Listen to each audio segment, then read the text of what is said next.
사실 저 어제 급하게 또 이 특위 만드는 걸로 여야가 합의를 해서 12월 말까지 시한이 연기되기는 했습니다만 이게 원천적으로 없어져야 될, 폐기해야 될 악법 아니겠습니까? 사실 세계적인 사례도 더 잘 알고 계시겠습니다만 독일에서 가짜뉴스 방지법이 있습니다만 그거는 가짜뉴스의 온상지인 SNS나 인터넷 쪽을 규제하는 법안이지 언론사를 규제하는 법안은 아니지 않습니까? 그래서 저는 우리 국내에서 이렇게 여러 시민단체나 언론사에서도 문제 제기를 하고 있지만 저희들이 가지고 있는 국제 네트워크를 이용을 해서 그분들의 냉정하고 객관적인 의견을 한국 언론에 전달하는 것이 좋겠다고 생각해서 얼마 전에 국제 회의를 개최했습니다. 그래서 또 그 중에서 UN 특별 보고관 분이 또 뒤늦게 참석해 주셔서요. 메리 롤로 특별 보고관님인데 그분 말씀도 그 언론은 인권 옹호자라고 정의를 합니다. 그게 사실 맞는 말 아니겠습니까? 각자가 가진 표현의 자유를 보호하기 위해서도 언론의 자유가 보장된 환경에서 모든 정보를 가지고 본인 스스로 판단하는 기본 인권에 대한 문제라는 그런 지적이었었고요. 그리고 또 그분이 아주 직접적으로 지금 논의되고 있는 한국의 언론중재법은 이건 옳지 않다고 그렇게 명확하게 말씀을 전해주시고 그걸 동영상으로 보내주셨습니다. 그래서 아마 그러한 외국의 유엔의 발언이 민주당에게 굉장히 큰 압박이 된 것이 아닌가 저는 그렇게 생각합니다. 그리고 제가 또 최근에 경기 경제신문사에서 이 화천대유 대장동 게이트를 최초로 보도한 박 기자님을 만나 뵀었습니다만 그분도 지금 2억이라는 손해배상 소송, 명예훼손에 대한 그 소송에 대해서 마음에 굉장히 부담이 많으시더라고요. 근데 만약에 이게 지금 현재 민주당 원안대로면 5배니까 10억 아니겠습니까? 그러니까 만약에 제가 그래서 여쭈어봤죠. 만약에 지금 상황에서 민주당의 언론중재법이 발효되어 있는 상황이면 어떻게 하셨겠느냐고 하니까 아마 보도할 엄두를 못 냈을 거라고 그렇게 이야기를 하시는 겁니다.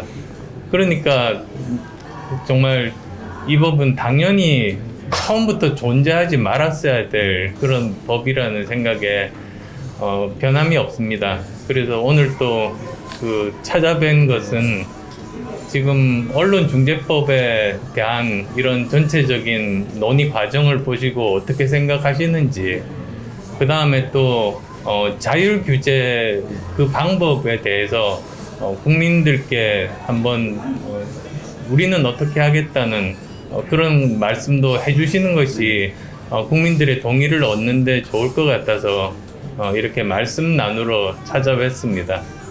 급하게 요청드렸는데 이렇게 시간 내주셔서 정말 감사드립니다. 네, 고맙습니다. 찾아주셔서 너무 감사드리고요. 1년 10개월 넘게 지난한 싸움을 좀 이어오고 있는데요. 그런 상황 속에서 저희는 언론 피해자들에 대한 피해 구제에도 관심을 갖고 그분들이 빨리 구제할 수 있도록 방법을 좀 찾아보고 있었고요. 그래서 이제 통합형 자율규제 기구라는 그 아이디어를 우리가 도출해낼 수 있었던 겁니다. 또 구체적인 것은 이제 두 분이 또 말씀하시겠지만요. 그래서 우리가 대안 없이 반대만, 맹목적으로 반대만 하는 것이 아니라 정말 선배 언론인들이 수십 년 동안 쌓아 올렸던 이 언론 민주화, 언론 자유에 대한 어떤 가치를 훼손하면 안 되겠다. 그것도 민주당이라는 본인들이 이제 진보 정부라고 하는데 그런 분들이 이 가치를 훼손하고 있는 것 아닙니까? 그래서 저희는 이것은 어떤 민주주의에 대한 기본조차도 좀 망각하고 있는 태도라고 생각해서 다행히도 지금 저희 언론 현업단체들이 한 목소리로 이렇게 같이 좀 투쟁을 하고 있고요. 그 결실을 어제 작은 결실이지만 어제 저녁 때 좀 맺었는데요. 저는 이제 그게 끝이 아니라 이제 시작이라고 생각합니다. 이 법은 언론개혁이라는 큰 틀에서 같이 논의돼야 될 것이고 이 법만 가지고 얘기될 것도 전혀 아니고요. 그래서 언론개혁이라는 거대 담론 속에서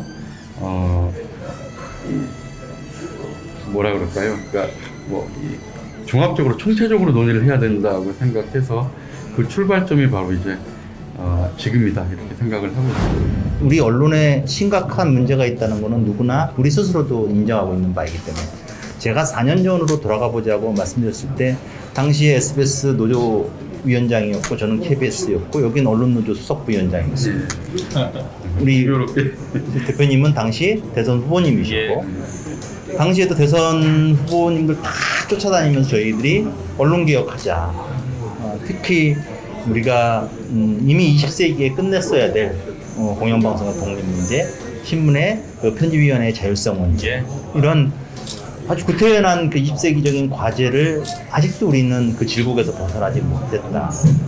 그래서 그 문제를 우리 정치권 그다음에 그 현 문재인 대통령을 비롯한 후보님들한테 다 요청을 드렸습니다. 하지만 지난 4년 동안 언론 관련된 어떠한 논의도 제대로 된 논의도 정치권에서 시작되지 않았습니다. 저희는 끊임없이 요청을 했음에도 불구하고 저는 지금 상황이 굉장히 어렵고 힘든 상황이었지만 한 가지 위안을 받는다면 언론 문제에 대해서 정치권이 조금씩은 느끼고 있지 않는가 이런 약간 희망을 바라보고 있습니다. 그래서 이번 그 논란을 사실 계기 삼아서 발판 삼아서 저는 이거는 언론을 제대로 바꾸자는 거는 누가 승리를 하고 누가 패배하고 이런 건 아니라고 생각합니다. 그럼요. 예.